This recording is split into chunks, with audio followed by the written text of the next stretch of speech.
práci v realitách si myslím, že mi přivedl osud, jelikož když jsem měl přestávku v realitách, zabýval jsem se krátkodobě něčím jiným, tak jsem viděl, že do těch realit patřím a vrátil jsem se sem a jsem tady spokojen. Dostal jsem nabídku z realitní sítě Realit 11, jsem znovu začal vzdělávat, začal jsem znovu aktivně chodit na školení a díky tomu jsem nastartoval svou realitní kariéru. A Realit 11 má slogan po 3 zkušených. Máme velký počet dalších dlouholetých a úspěšných kolegů, s kterými si ty zkušenosti můžeme předávat.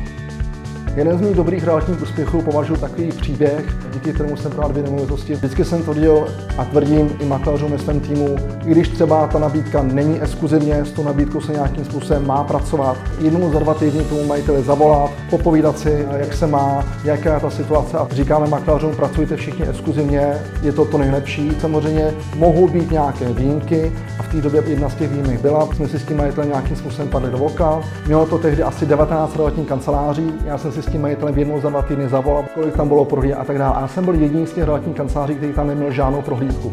A tento majitel mi řekl, pane Kubík, vy mi vždycky dobře poradíte, já vám to dám exkluzivně. Chci, abyste mi ten vyprodával, protože ostatní mi prostě říkají, jak musím zlevnit, všechno, co jste řekl, tak nějakým způsobem platí a šli jsme na spolupráce. I tehdy jsem si myslel, že ta nabídka toho bytu je vyšší, ale to dobře marketingově zpracoval. Ten byt jsem prodal za měsíc a půl a ve finále tento spokojený majitel mi doporučil asi za 3 měsíce jeho tchánovi a já jsem díky tomu prodával dům za 15 milionů, což samozřejmě z bytu, kde cena byla 3 miliony, což přesně je to o tom nějakým doporučení. Občas se stává, že nějaké ulice a nějaké místa v Praze znám lépe než nějaký taxikář, jo? Že občas jsme dělali v kanceláři soutěže, jako že jsme měli hádat ulice, kde se jaká nachází a tím, že jsem se několik let úspěšně specializoval na Prahu 4, na Prahu 10, tak opravdu člověk někam volal a už věděl a mohl se zeptat toho majitele bytu, jestli je výhled na obchodní dům nebo jestli je výhled na les. Stalo se mi, kdy jsem prodal v jedné ulici v Horním Měchlově na Vronském náměstí 4 byty během 2 měsíců. Člověk tam jde na prohlídku, potká tam klienta, který koupil byt před pár měsíci a už tam mluví spokojeně o mé práci. To jsou i nějaké věci, které člověk nenaplánuje a stávají se, že prostě tím, že člověk se na tu lokalitu dlouhodobě specializuje, tak se samozřejmě stává, že lidi prodají byt 2KK, koupí si větší byt a zůstají v té lokalitě, doporučujeme sousedům a tak dále. Jo.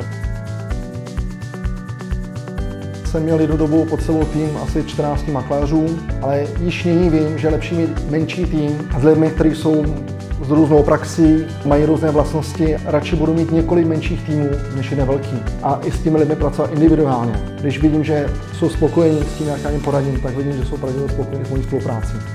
V roce 2010 jsem si myslel, že jsem tak úspěšný, že to půjde pořád nahoru a nemůžeš se nic stát.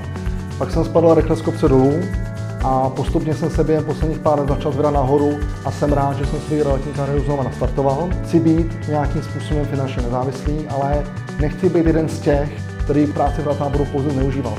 I když mě baví školení makléřů, baví mě předávat zkušenosti, i tak mě hodně baví být v terénu a pracovat aktivně s těmi lidmi, protože mě ta práce s těmi klienty nabíjí.